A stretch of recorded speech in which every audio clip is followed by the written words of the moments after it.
hoi na khat song kan nei lo Jesus Christ hoi na ka pin amma wanga tika simin ka lel hi o tu in zong hoi na kan nei lo ka hi na zo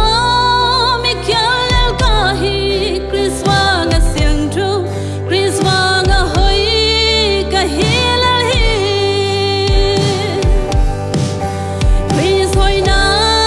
ke ya hi ta asian chau na ke ya hi ta a hi na hon nei saka a hon pom ta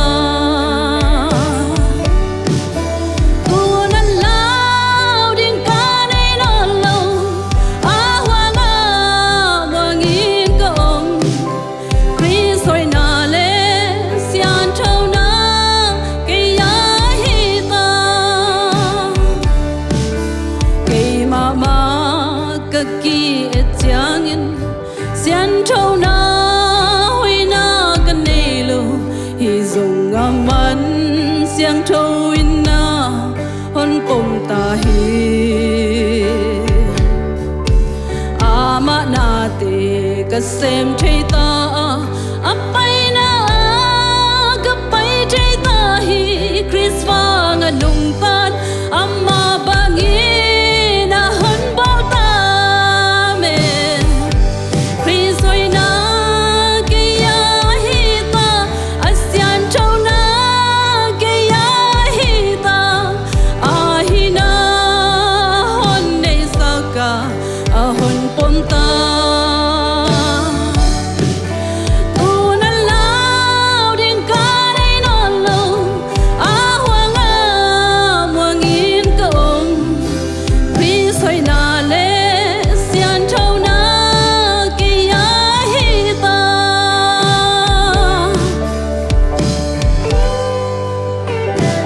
pensa fam zia zia ni ma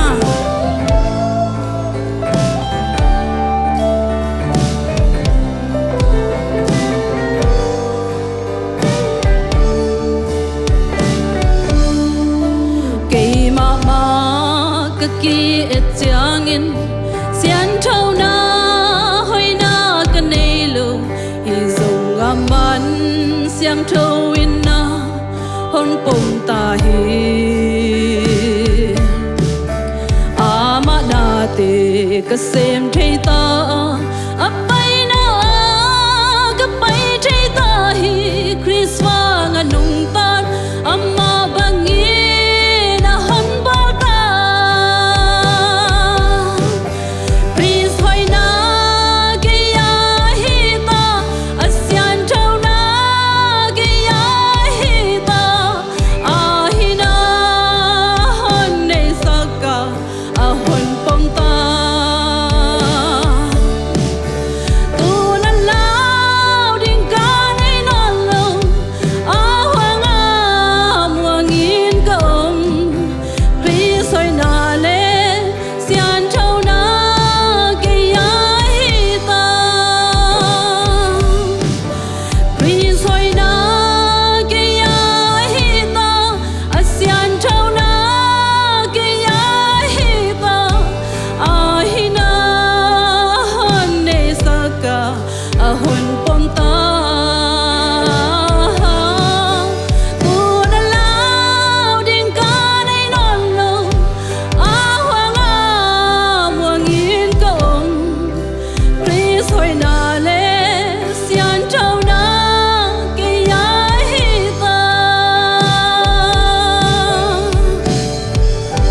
Amen. Ibiak pasien imin tanak hempel tang tahen.